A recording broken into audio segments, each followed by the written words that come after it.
আসসালামু আলাইকুম। চুলা পরিষ্কার করে নিলাম, তোমাদেরকে রান্না দেখাবো।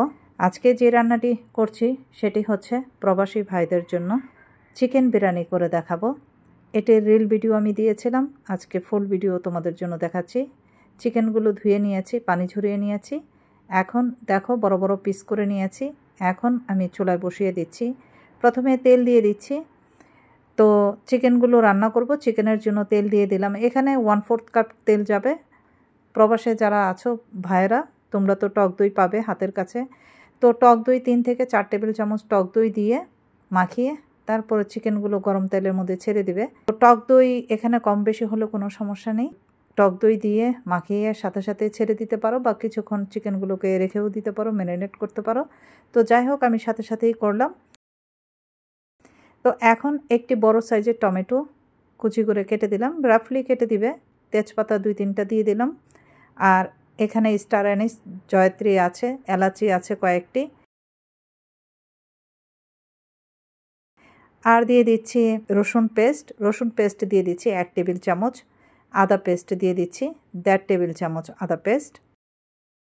মরিচের গুঁড়া 1 টেবিল চামচ, একটু ঝাল হবে।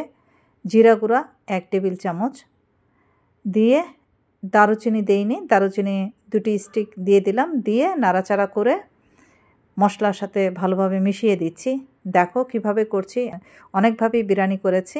আজকে প্রবাসী ভাইদের জন্য সহজ উপায় করছি। পেঁয়াজ বাটা 6 টেবিল চামচ পেঁয়াজ বাটা দিয়ে দিচ্ছি এখানে। তো পেঁয়াজগুলো একটু পানি পানি, এই জন্য 6 টেবিল চামচ। লবণ দিয়ে দিচ্ছি 1 টেবিল চামচ দিয়ে। এখানে টমেটো কেচাপ দিতে পারো। প্রবাসী ভাই তোমাদের বলছি, তোমাদের হাতের কাছে যদি টমেটো কেচাপ থাকে সেক্ষেত্রে টমেটো কেচাপ দিয়ে দিবে। এখানে 1 টেবিল চামচ টমেটো কেচাপ দিয়ে দিবে। আর যদি থাকে কাজু বাদাম, সেক্ষেত্রে কাজু বাদাম পাউডার করে দিতে পারো। যদি না থাকে আমার মতো ঠিক এইভাবে সহজ উপায়ে করে ফেলবে। এখন মাংসগুলোকে মশলার সাথে মিলিয়ে তারপর ঢেকে রাখবো 10 মিনিটের জন্য। 10 মিনিট পর ফিরে আসছে। এদিক দিয়ে চিকেনগুলো হতে থাক আর ওই দিক দিয়ে আলুগুলো ভেজে নিচ্ছি। বিরিয়ানি মানেই আলু। আলু যদি বিরিয়ানিতে না থাকে সেক্ষেত্রে কিন্তু সেই বিরিয়ানিটা আমার কাছে ভালো লাগে না। 10 মিনিটের মতো ঢেকে রেখেছিলাম হাই হিটে। 10 মিনিট পর তো আমি নাড়াচাড়া করে দিচ্ছি, আবার ঢেকে রাখছি 10 মিনিটের মতো, তারপর ফিরে আসছি। তো আলুগুলো ছিলে আলুর মধ্যে 1 চা চামচ লবণ, 1 চা চামচ চিনি আর 1 চা চামচ কেওড়া ওয়াটার দিয়ে তেলের মধ্যে দিয়ে ভেজে নিচ্ছি। সেই তেলে একটু ঘি থাকবে, অল্প একটু ঘি দিয়ে আলুগুলোকে সুন্দর করে ভেজে নিচ্ছি। এদিক দিয়ে আলু হয়ে গেছে, এদিক দিয়ে আমার চিকেনটাও হয়ে গেছে। 20 থেকে 22 মিনিটের মতো চিকেন রান্না করেছি। তো এই চিকেনের মধ্যে সেই ভাজা আলুগুলো দিয়ে দিচ্ছি। পাশের চুলায় করেছিলাম ভাজা আলু, সেই আলুগুলো দিয়ে দিলাম। তো আলুগুলো কিন্তু হাফ ডান হয়ে গেছে। এখন আলু দেওয়ার পর দিয়ে দিচ্ছি কেওড়া ওয়াটার 1 টেবিল চামচ। বিরিয়ানি মশলা দিয়ে দিচ্ছি 1 চা চামচ। এই বিরিয়ানি মশলা আমি নিজেই করেছি। এখানে অনেক ধরনের মশলা দিয়েছি, কাবাব চিনি, এলাচি, দারুচিনি, জয়ফল, জয়ত্রী, স্টার অ্যানিস, তেজপাতা, শাহজিরা, জিরা সব মিলিয়ে পাউডার করে এক বিরিয়ানি মশলা করেছি। সেখান থেকে 1 চা চামচ দিয়ে দিলাম। এই বিরিয়ানি মশলা দিয়ে আবার ঢেকে রাখছি 5 থেকে 6 মিনিটের মতো, তারপর ফিরে আসছি। আর একটা জিনিস খেয়াল করবে, এখানে কিন্তু আমি আলু বোখারা দেইনি, কিশমিশ দেইনি, বাদাম দেইনি, বাদাম পেস্ট দেইনি, পোস্তদানা দেইনি। অনেক কিছু স্কিপ করেও যে আমার বিরিয়ানিটা দারুণ হতে পারে সেটি আমি তোমাদের করে দেখাচ্ছি। 5-6 মিনিট পর দেখো আমার হয়ে গেছে চিকেন। তো এখন পাশের চুলায় এটি রেখে এই চুলায় চাল বসিয়ে দিব। চালের জন্য ঘি দিয়ে দিচ্ছি 1/3 কাপ আর তেল দিয়ে দিচ্ছি 1/3 কাপ। পোলাও বা বিরিয়ানি যেটাই রান্না করো না কেন, শুধু ঘি না দিয়ে দুটো মিক্স করে যদি দাও, ঘি আর তেল এই দুটো মিক্স করে দিলে সেই পোলাও বা বিরিয়ানি খুব সুন্দর ঝরঝরে হয়।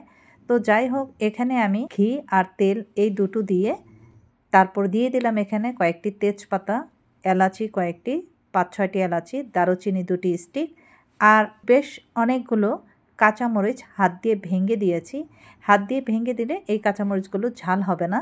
দিয়ে কিছুক্ষণ নাড়াচাড়া করে একটু ভাজা ভাজা করে তারপর দিয়ে দিলাম পানি। তো এখানে আমি চাল নিয়েছি 6 কাপ চাল। 6 কাপ পোলার চালের জন্য পানি দিচ্ছি এখানে। পানি আর দুধ যাবে, লিকুইড দুধ, এই দুটো মিলে 6 কাপ চালের জন্য ডবল দিতে হয়, ডবলে আসে 12 কাপ। তো 12 কাপ না দিয়ে এখানে যেহেতু দুধ যাচ্ছে, দুধ দিলে সেক্ষেত্রে কিন্তু পানিটা কম দিতে হবে। তো এই জন্য 3 কাপ কম দিব, 3 কাপে আসবে 9 কাপ। তো 9 কাপে 8 কাপ পানি দিলাম, 1 কাপ দুধ। তো দিয়ে এখানে দিয়ে দিলাম 1 টেবিল চামচ চিনি আর 1.5 টেবিল চামচ লবণ দিতে হবে। আরেকটি জিনিস মাথায় রাখবে, পার কেজি পোলাওর চালে 1 টেবিল চামচ লবণ যাবে। এটি যদি মাথায় রাখো তাহলে একদম পারফেক্ট হবে। পার কেজি পোলাওর চালের জন্য 1 টেবিল চামচ লবণ। আর এখানে দুধ, যেহেতু লিকুইড দুধ নেই আমার এই মুহূর্তে বাসায়, এই জন্য পাউডার দুধ গুলিয়ে দিলাম। 1 কাপ পানিতে পাউডার দুধটা গুলিয়ে দিলাম, দিয়ে তারপরে এখানে লবণ দিয়ে দিলাম। আর লবণের পরিমাণ আরেকভাবে বলছি, লবণের পরিমাণ পারফেক্টের চেয়ে পানিতে যে পরিমাণ লবণ লাগবে তার চেয়ে একটু বেশি লাগবে। আর একটু আদা দিয়ে দিবে, আর একটু আদা, এভাবে আদা পেস্ট তো থাকেই, আদা পেস্টটা হাতের মধ্যে নিয়ে এভাবে চিপে দিবে, তাহলেই হয়ে যাবে। এমনভাবে আদা পেস্টটা নিবে সেখান থেকে যেন 1 টেবিল চামচ আদার রসটা আসে। দিয়ে পানি যখন বয়েল হবে তখন চালটা দিয়ে দিবে। পোলাওর চাল ধুয়ে ভিজিয়ে রেখেছিলাম 20 মিনিট, তারপর পানি থেকে তুলেই সাথে সাথে দিয়ে দিলাম। চাল দেওয়ার পরে তারপরে নাড়তেই থাকবে, নাড়তেই থাকবে। যখন দেখবে চাল পানি একদম সমান হয়ে আসছে, ওই পর্যায়ে কিছুটা চাল তুলে নিচ্ছি। একদম সমান হয়ে গেছে, চুলার হিটটা কিন্তু একদম লো হিটে আছে এই মুহূর্তে। যখন চালটা আমি ট্রান্সফার করছি আরেকটা ডিশে, তখন কিন্তু চুলার হিটটা একদম কমিয়ে রেখে তারপর ট্রান্সফার করতে হবে। তারপর দিয়ে দিচ্ছি রান্না করা চিকেন, অর্ধেক চিকেন দিয়ে দিচ্ছি বাদাম কুচি আর কিশমিশ। বাকি যে রাইসটা তুলে নিয়েছিলাম সেই রাইসটা ঢেলে দিয়ে বাকি চিকেনগুলো ঢেলে দিচ্ছি। তো চিকেনগুলো ঢেলে দিয়ে এখানে কিন্তু তুমি পেঁয়াজ বেরেস্তা দিতে পারো, মাওয়া দিতে পারো, পাউডার দুধ দিতে পারো, ঘি দিতে পারো, চিকেনে আলু বোখারাও দিতে পারো, এখানে আলু বোখারা দিতে পারো উপর দিয়ে, শাহজিরা দিতে পারো। তো এই সব কিছু স্কিপ করে শুধু বাদাম আর কিশমিশ দিয়ে দিলাম। তো এত ঝামেলার মধ্যে গেলাম না যেয়ে তারপরে দিয়ে দিলাম বাকি রাইসগুলো ঢেলে। আমি সব কিছু স্কিপ করে শুধু কাঠবাদাম, আমন্ড আর কিশমিশ দিয়ে তারপরে আমি ঢেকে রাখছি 20 মিনিটের জন্য। তারপর ফিরে আসছি। দেখো তো কেমন হয়েছে আমার সিম্পল প্রবাসী চিকেন বিরিয়ানি। চুলার হিট কমিয়ে রেখে 20 মিনিটের জন্য ঢেকে রেখেছিলাম। 20 মিনিট মানে 20 মিনিট, সেটি পোলাও হোক, বিরিয়ানি হোক, যেটিই হোক, তোমার মাথায় রাখতে হবে 20 মিনিট চুলার হিটটা কমিয়ে রেখে ঢেকে রাখবে, তাহলেই তোমার হয়ে যাবে। 20 মিনিট পর চুলা বন্ধ করে দিয়েছি। চুলা বন্ধ করে দিয়ে চিকেন আর চাল দুটো মিক্স করে নিচ্ছি। কেমন হয়েছে তোমাদের কাছে? যদি ভালো লাগে অবশ্যই কমেন্ট করে জানাবে আর শেয়ার করে সবাইকে দেখার সুযোগ করে দিবে। আজ এই পর্যন্ত, আল্লাহ হাফেজ।